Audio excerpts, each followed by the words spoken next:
Bien,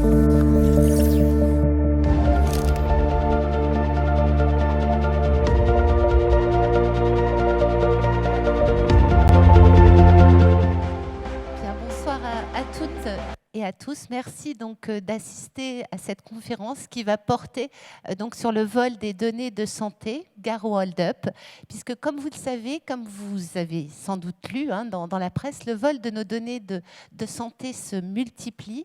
Les hôpitaux en sont eux-mêmes victimes et pourtant il y a des moyens de lutter. La réglementation se durcit et des solutions numériques se mettent également en place. Alors je vous propose de faire tout de suite le point sur ces questions avec Carla Gomez, donc directrice du marché santé chez DocaPost.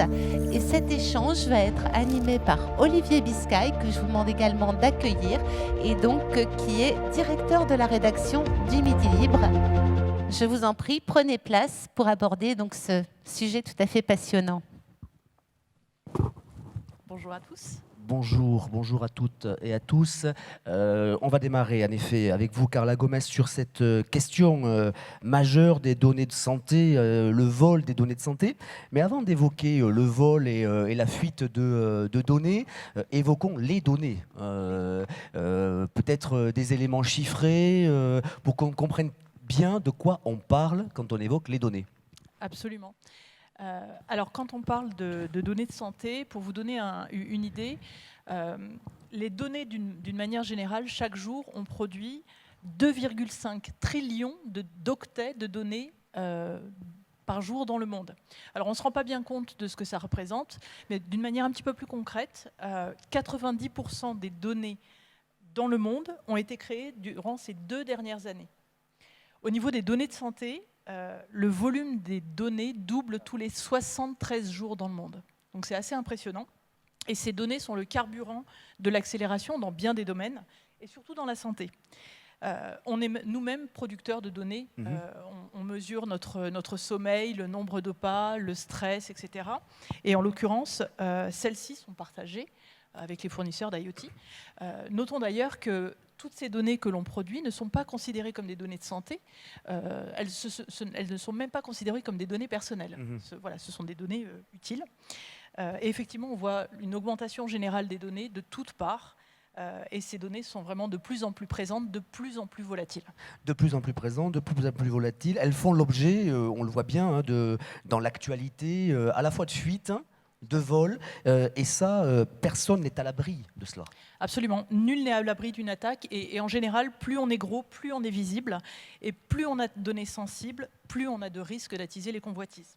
Alors pour vous donner quelques chiffres sur les cyberattaques, ou sur les attaques en général, entre 2019 et 2020, le nombre d'attaques a été quadruplé. Sur les attaques qui ciblent les hôpitaux, elles ont été multipliées par 5 en un an. Depuis le Covid, principalement, 11% des attaques générales concernent les attaques concernent la santé.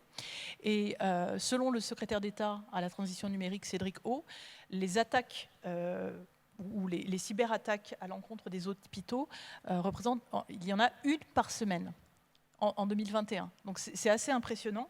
Et effectivement, la grande majorité de ces attaques ont un motif pécuniaire, malheureusement.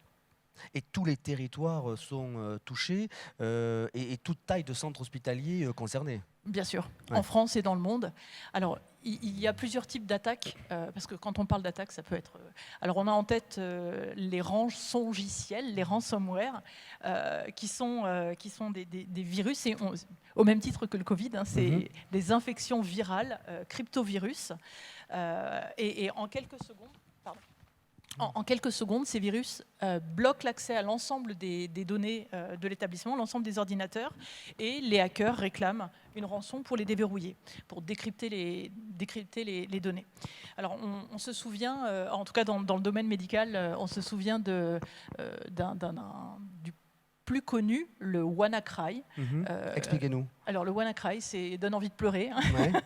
Mais en 2017, une immense cyberattaque au piratage, principalement à visée des hôpitaux. Donc, il y a eu 300 000 ordinateurs, pas uniquement les hôpitaux pour le coup, 300 000 ordinateurs dans le monde, dans 150 pays, qui ont été verrouillés par ce virus. le Royaume-Uni a été le plus touché, et cette attaque demandait $300 par jour, enfin $300 pour déverrouiller les ordinateurs, et il fallait, donc la somme augmentait tous les 3 jours, et au bout de 7 jours, si la rançon n'avait pas été payée, le virus menaçait de détruire l'intégralité des données. Pour vous donner, donc, vous imaginez un peu la panique que ça a pu créer. Ça a coûté plus de 106 millions d'euros au UK, en livres, au Royaume-Uni. Et rien que pour le Royaume-Uni, 190 000 rendez-vous patients ont dû être annulés juste sur cette attaque. C'est la plus grosse de l'histoire d'Internet, la plus grosse attaque à la rançon de l'histoire d'Internet. Mais beaucoup plus près de nous, on a eu également un grand nombre de cas en France, malheureusement. Le CHU de Rouen a été attaqué de la même façon en 2019. Ils n'ont plus redémarré que le lendemain à 17h30 de l'attaque, uniquement quelques services, et il a fallu plus d'1 mois pour revenir à la normale. Et en 2021, alors on y est un peu sensibilisé, 2021 c'était en pleine période du Covid, on a eu les hôpitaux de Villefranche-sur-Saône, il y a eu les cliniques, on a eu notamment l'hôpital de Dax qui a été très impacté et qui, du fait aussi de problèmes de sauvegarde et d'infrastructure, n'a pas pu soigner ses patients pendant plusieurs semaines. C'est catastrophique. Et la liste est longue. 2020 d'ailleurs a été une année particulièrement sombre. 2020 a été particulièrement sombre. Effectivement, il y a eu, comme je vous disais, il y a eu plus de 27 attaques en 2020. Mais 2020, 27 attaques. 2021, une par semaine. Donc on est déjà à une quarantaine. Et ces attaques, elles sont violentes, elles sont visibles, et elles sont particulièrement visibles parce qu'elles l'opinion publique et elles génèrent la panique. Donc vraiment le fait que la crise sanitaire et la pression hospitalière, les établissements n'avaient pas forcément le focus et n'étaient pas forcément focalisés sur les problématiques de cybersécurité, ça a généré et ça a facilité ces attaques. D'une manière générale, les cybercriminels savent très bien ce qu'ils font quand ils attaquent les établissements hospitaliers. C'est des cibles privilégiées pour ce type d'attaque parce qu'ils se disent qu'ils ont une pression, ils génèrent de la panique et qu'en l'occurrence, ils vont toucher des sous. Alors, ça, on l'a bien saisi, ils créent de la panique, ils vont toucher de l'argent, des rançons, mais qu'est-ce qu'ils en font de ces données et en quoi ça nous concerne? Alors, je vais y venir. Là, on parle des attaques, les grosses attaques, les très visibles, mais il y a des attaques quotidiennes qui sont beaucoup plus discrètes. On a par exemple, il y a eu courant 2020 et notamment en Finlande, on en a beaucoup parlé, où des attaques, où ces vols de données, ils attaquaient pas, ils bloquaient pas les hôpitaux, mais ils faisaient directement du chantage aux individus, aux patients, en leur disant vos données, si vous ne payez pas la rançon, vos données seront publiées sur Internet dans les X jours. Ce qui, dans certains cas, a pu être très problématique. Ou d'une manière encore plus discrète et beaucoup plus rentable, c'est lorsque, typiquement, les hackers attaquent donc un établissement, rentrent dans l'établissement, annulent tous les rendez-vous d'un service, et du coup renvoient les informations et renvoient un message à chacun des patients en leur disant « Maintenant, pour reprendre rendez-vous, appelez tel numéro qui est surtaxé ». Tous les patients tombent dans le piège, évidemment. Donc d'une manière générale, ces fuites, c'est le même principe que le phishing, tous les mails que l'on reçoit dans nos boîtes mail, dans nos SMS, nous demandant de rentrer nos coordonnées bancaires, les codes de carte bleue, c'est exactement le même principe. Et effectivement, alors là on parle de fuites, d'attaques, mais là encore, ces fuites et ces pertes de données, par moment, elles sont liées ou elles sont le fait de négligence, de manque d'expertise, de partage d'informations, des informations médicales qui sont transférées par des boîtes mail non sécurisées, le nombre d'informations qui transitent dans des boîtes Gmail, ou tout simplement des procédures qui sont mal appliquées, et lorsqu'il y a une faille, ça peut générer de très gros problèmes. C'est notamment ce qui s'est passé en septembre. On a beaucoup entendu parler de la fuite de données sur l'AP-HP, 1,4 million de données patients qui ont fui, qui sont le concours de circonstances entre des procédures mal appliquées, des informations qui devaient être nettoyées quotidiennement, et une faille de sécurité qui a permis ces attaques. Est-ce que ça signifie que les centres hospitaliers n'avaient pas totalement conscience de ces vols, de ces fuites, et aussi de ce système qui s'était mis en place? Alors, la conscience, c'est une chose. Les possibilités de pouvoir se préparer et pouvoir accorder suffisamment d'attention à la cybersécurité ou à la sécurité des infrastructures n'est pas toujours dans la priorité. Et vous vous doutez bien qu'en 2020-2021, les établissements ont eu énormément de choses à faire, et ce n'était pas forcément leur priorité principale. D'une manière plus massive, le vol des données passe d'une façon générale par les failles de sécurité. Alors, il peut y avoir également du vol unitaire. On l'a vu avec les QR codes du président Macron, de Jean Castex. Mais là, on est dans des cas unitaires. D'une manière générale, ces bases de données qui sont volées servent à la fraude en masse, de la fraude à l'assurance maladie ou de la fraude à l'identité, tout simplement. Ou, en général, à la revente en ligne, que ce soit pour de la recherche ou tout simplement du marketing ciblé. Donc ces bases de données ont énormément de valeur. Les bases de données, en général, sont très longues à produire, sont coûteuses, demandent du matériel pour pouvoir, du matériel médical de précision, et c'est rarement à la portée de start-up ou d'industriels qui sont d'industriels peu scrupuleux. Et le dernier cas de figure, et c'est presque pire, on l'a entendu également, ces données peuvent être tout simplement publiées sur Internet. C'est ce qui s'est passé au printemps dernier, où 491 000 personnes de l'ouest de la France ont vu leurs données publiées sur Internet, tout simplement au vu et aux yeux de tous. Pour certains, il y avait plus de 60 informations pour une seule personne. Alors c'est les noms, les numéros de téléphone, les prénoms, l'état de santé, mais il y a également eu le handicap, des situations de handicap, de grossesse. Enfin, c'est assez impressionnant. Et là où c'est dramatique, c'est que dans ce cas précis, il n'y avait même pas de rançon demandée. C'était, alors a priori, des informations qui ont transité, une mésentente, un échec de négociation entre hackers qui fait que, en publiant les données sur Internet, les données perdaient toute valeur marchande. Donc c'était couper court à la discussion en publiant, en dépit de toutes les informations qu'ils peuvent mettre à disposition de tout le monde sur Internet. Et c'est vrai qu'on trouve sur le dark web des quantités incroyables de petites annonces, le bon coin des données de santé. Et c'est vrai que lorsqu'on parle de dark web, on s'imagine des hackers encapuchonnés, des lignes de code comme dans les séries télé. En fait, pas du tout. A priori, enfin, pour le coup, on y accède très, très simplement en chargeant des logiciels. Un logiciel, il y en a des très connus. Et c'est un commerce très institutionnalisé. Ouais. Ça s'achète, ça se revend. Ça s'achète, ça se revend, et il y a des tarifs, exactement. Ouais. Pour vous donner un ordre d'idée, le dossier patient de Carla Gomez qui s'est cassé la cheville, un poignet, ça vaut à peu près 100-110 €. Un dossier patient complet, un peu plus intéressant, c'est de l'ordre de 250 €.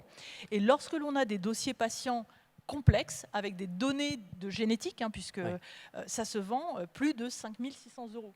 Donc vous imaginez ça à une base de données de plusieurs centaines ou plusieurs milliers de dossiers patients, c'est très rentable. Et au-delà de l'aspect mercantile, il y a également des enjeux étatiques, des enjeux géopolitiques importants, avec des vues de déstabilisation, de malveillance. Là, c'est un autre sujet. Oui. Et ces données-là sont évidemment extrêmement importantes pour la recherche, dans les cliniques et dans la santé. Absolument. Et c'est vrai que ce soit des failles, des négligences, ou tout simplement des pilotes, la plupart du temps, c'est plus par manque de connaissances ou manque d'attention. Il peut y avoir des pilotes un peu innovants qui sont installés dans des services. dans des services hospitaliers qui ne sont pas forcément dans les radars des équipes informatiques, dans les radars de la cybersécurité des établissements. Et ces données, en fait, elles sont très convoitées et très convoitées d'une manière générale. Vous nous avez parlé de la France. Est-ce que dans les autres pays du monde, on constate ces mêmes difficultés, ces mêmes faits ? Alors bien sûr, et je vous parlais tout à l'heure des attaques, au Royaume-Uni. Au Royaume-Uni, c'est effectivement le cas partout dans le monde. Et ces données, en fait, elles intéressent énormément de monde. Ouais. Comme vous le disiez, c'est le carburant de la recherche. Absolument. Ouais. Et au final, l'enjeu principal des données de santé, c'est de faire avancer la science. Et ça ne date pas d'aujourd'hui. C'est-à-dire que un exemple, mais le point de départ de la recherche clinique moderne telle qu'on l'a aujourd'hui, c'est l'un des points qui revient régulièrement, c'est la ville de Framingham, dans le Massachusetts, aux États-Unis. Alors ça date de 1948, donc effectivement, ça ne date pas d'aujourd'hui. Ils ont eu un projet avec la Harvard Medical School. Donc, ils sont juste à côté et ont un certain nombre de programmes communs, mais dès 1948, ils ont lancé un projet avec l'objectif d'étudier la survenue des maladies cardiovasculaires. Et c'était la première grande analyse populationnelle sur 5200 personnes. Là, on est vraiment sur de l'analyse géographique où, sur ce programme, ils ont collecté l'ensemble des données de santé de ces personnes. Et elles continuent encore aujourd'hui cette analyse, c'est-à-dire qu'on est à la 3e génération des données. Et c'est ce qui a permis d'énormes avancées sur les données de santé, sur la recherche tout simplement. Framingham, c'est la naissance du concept du facteur de risque, le facteur aggravant. Ça date de là, donc c'est vraiment important. Et donc c'est d'énormes avancées d'un point de vue recherche scientifique. On est passé de l'analyse observationnelle, où on regardait une petite tranche de la population, les hommes de 30 à 50 ans qui avaient du diabète, et on regardait les effets qu'il en avait. Là, on est passé sur de l'analyse et des données du suivi de patients en vie réelle, et c'est une énorme amélioration, que ce soit en termes de la qualité de l'information, de la largeur de spectre également, et c'est une avancée inestimable sur les connaissances médicales et sur la méthodologie de recherche d'une manière générale. Et cette avancée dont vous nous parlez, elle est donc nécessaire de la protéger, de travailler la réglementation. Comment ça se passe, cette protection ? Comment le faites-vous, par exemple, à DocaPost ?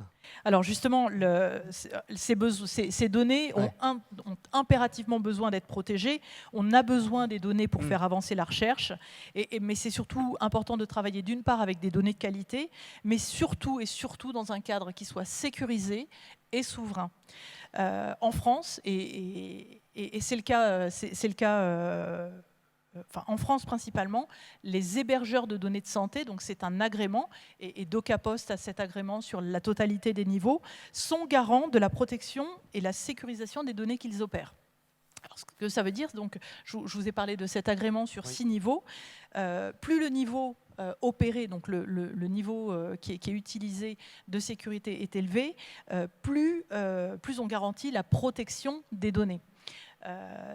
Alors, ça veut dire aussi que l'on réduit le nombre, tout simplement aussi le nombre de personnes qui peuvent accéder à ces données, ne serait-ce que pour des opérations de maintenance. Donc là, c'est des environnements, des infrastructures qui sont sécurisées, qui sont agréées. Je vous ai parlé sécurisé et souverain. Et là aussi, il y a un point important, parce que si ces données sont stockées dans le cloud, dans un cloud non souverain, ces données, en pratique, pourraient traverser l'Atlantique. Il existe une loi aux États-Unis, le Cloud Act, qui est en vigueur depuis 2018 et qui permet à un magistrat américain de demander le rapatriement des données pour toutes les sociétés américaines qui opèrent ou qui hébergent des données de santé. Il y a plusieurs niveaux de protection. Absolument. Alors là, j'ai parlé de la protection des infrastructures. Ouais. Il est important d'avoir la protection, de garantir également la protection des données en elles-mêmes. C'est vital. Et aujourd'hui, il y a 2 niveaux de protection. Le niveau, on va dire, standard, qui est le plus courant, qui est la pseudonymisation. En fait, c'est vraiment le niveau le plus courant utilisé dans beaucoup de pays, dans certains cas en France aussi, mais c'est également des niveaux de protection courants, que ce soit au Royaume-Uni, aux États-Unis. Le procédé consiste à supprimer toutes les données d'identification d'un individu, donc toutes les informations qui permettraient d'identifier directement quelqu'un, son nom, son prénom, sa date de naissance. L'écueil de la pseudonymisation, c'est que le procédé est réversible. C'est-à-dire que plus on a de variables sur la personne, et plus il est facile de l'identifier. Je vous donne un exemple. Si vous prenez une femme française entre 40 et 50 ans, c'est des critères d'1,80 m, qui habite Mézy-sur-Seine, et avec une voiture rouge, forcément, oui. Voilà, c'est plus facile de réidentifier les personnes. La réglementation aux États-Unis, donc la norme de protection des données, permet aux structures de données de santé de partager les dossiers médicaux à condition qu'ils soient pseudonymisés, et elle autorise 18 traits de caractère. Il faut savoir qu'à partir de 15, on est capable de réidentifier 99,98% de la population américaine. Donc voilà, la pseudonymisation, c'est pas idéal.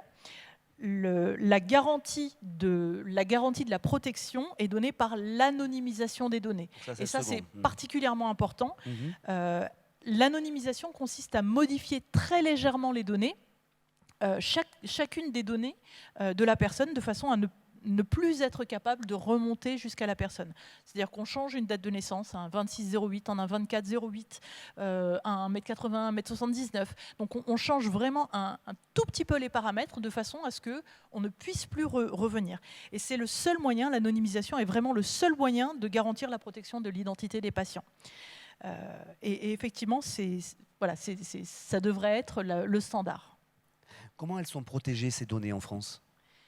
Il y a des réglementations, il y a des lois qui se sont mises en place ? Alors bien sûr, il y a des réglementations. Il y a des réglementations sur les données. D'une manière générale, les données sont protégées en France. Ouais. Au travers du règlement de protection, le RGPD, règlement de protection sur les données personnelles, la CNIL également. La France, parmi les pays d'Europe, est le pays qui protège le plus les données, puisque donc je vous ai parlé donc du RGPD, de la CNIL. On a d'autant plus un arrêté qui date d'octobre 2020, qui a été publié au journal officiel, qui a été signé par Olivier Véran, qui stipule également qu'aucun transfert de données à caractère personnel ne peut être fait en dehors de l'Union européenne. Et la France est le seul pays, l'Allemagne un petit peu, mais la France est le seul pays qui a un tel niveau de protection des données de santé. Dans les autres pays, les données de santé, au même titre, ont exactement le même niveau de protection que les données personnelles d'une manière générale. Donc, le règlement général de protection des données garantit au niveau européen que les données, la protection des données des personnes, mais surtout, elle implique la responsabilité de la personne qui touche aux données, le responsable du traitement. Et ça, c'est particulièrement important parce que ça implique d'une part donc la responsabilité de celui qui opère. Ça implique que les patients peuvent refuser que leurs données soient traitées. Ça implique également que le patient doit être informé, ou la personne doit être informée de ce que l'on va faire avec ces données, et ils doivent consentir à leur utilisation, au stockage ou au traitement. Que ce soit, et d'une manière générale, que ce soit sur papier ou que ce soit digitalisé, cette règle est en vigueur depuis mai 2018. Elle date de 2016, mais avec le décret d'application, elle date de mai 2018. Et c'est une obligation. Et cette obligation doit être tracée. Donc, ce n'est pas encore toujours respecté, mais en fait, ça avance dans le bon sens. Merci. Et pour vous donner... Pardon. Je vous laisse terminer, mais après on prendra peut-être des Ah oui. questions. Juste public. le manquement au RGPD peut entraîner des amendes jusqu'à 20 millions d'euros et 4% du chiffre d'affaires mondial de l'entreprise. Ce qui n'est pas rien. Merci beaucoup. Votre échange était absolument passionnant, mais j'imagine peut-être que vous avez des questions ou des demandes de précision. N'hésitez pas à lever la main. Un micro s'approchera de vous. Pas de questions pour le moment? Alors moi, j'en ai peut-être une qui est un petit peu basique, pardonnerez, mais est-ce qu'il faut payer? Puisque vous dites on peut avoir des demandes de rançon qui s'adressent à la fois à des citoyens et aussi à des organisations. Donc là, est-ce qu'il y a une position sur ce sujet? J'imagine que c'est extrêmement complexe. C'est particulièrement complexe. La règle veut qu'on ne paye pas, on ne négocie pas. C'est le fonctionnement avec tous les rançons, les chantages. D'une manière générale, les gens payent, que ce soit les institutions, que ce soit les individus, c'est plus facile. Et quand on est dans une situation de blocage, souvent les organisations cèdent ou les particuliers cèdent. J'ai une autre question basique également. On a parlé du vol de données, alors au plan très important, hein, ces données de santé. Mais est-ce que chacun d'entre nous ici, dans cet opéra, avons un rôle à jouer sur la protection de nos propres données? Parce que c'est souvent quand même le sujet qui est évoqué au plan sociétal, dans les médias. Attention à vos données. Et on sait qu'on transmet, parfois sans le vouloir, nos données. Absolument. Alors, attention bien sûr à ce que l'on fait avec nos données, que ce soit nos données de santé, mais nos données d'une manière générale. On est souvent enclin... Alors, il y a des partages qui sont anodins sur des réseaux sociaux, sur des enquêtes ou des informations, ou tout simplement avec des applications qui sont gratuites et qui vous rémunèrent, ou sur le comptage de pas. Il y a un certain nombre d'informations. Les informations que l'on distribue également avec nos traceurs d'une manière ou d'une autre. D'une manière générale, la règle, c'est faire attention à ce que l'on partage comme données. Et la règle, on me l'a toujours répété, quand c'est gratuit, c'est vous le produit. Donc, quand vous avez des applications super intéressantes qui vous demandent de partager contre quelques informations, en général, ces données sont réutilisées par ailleurs. J'ai un exemple très frais. J'ai utilisé hier pour une réunion professionnelle l'application Zoom, que tout le monde connaît depuis le Covid. J'ai reçu hier après-midi un mail. Alors c'est vrai que je n'utilise pas spécialement cette application, mais donc suite au téléchargement de cette application pour cette réunion professionnelle, j'ai reçu une page complète avec écrit en tout petits caractères qui m'expliquait que mes données étaient utilisées et revendues. Et qu'en l'occurrence, par l'utilisation de l'application, j'acceptais que mes données soient utilisées, traitées et revendues.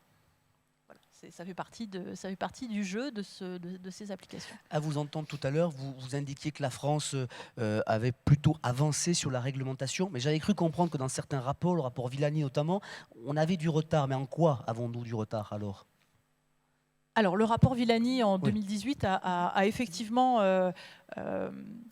révélé le retard que la France avait sur l'IA en général, l'intelligence artificielle. Et c'est aussi ce qui a généré tous ces mouvements et tous ces plans du gouvernement sur l'accélération du numérique, et notamment du numérique en santé.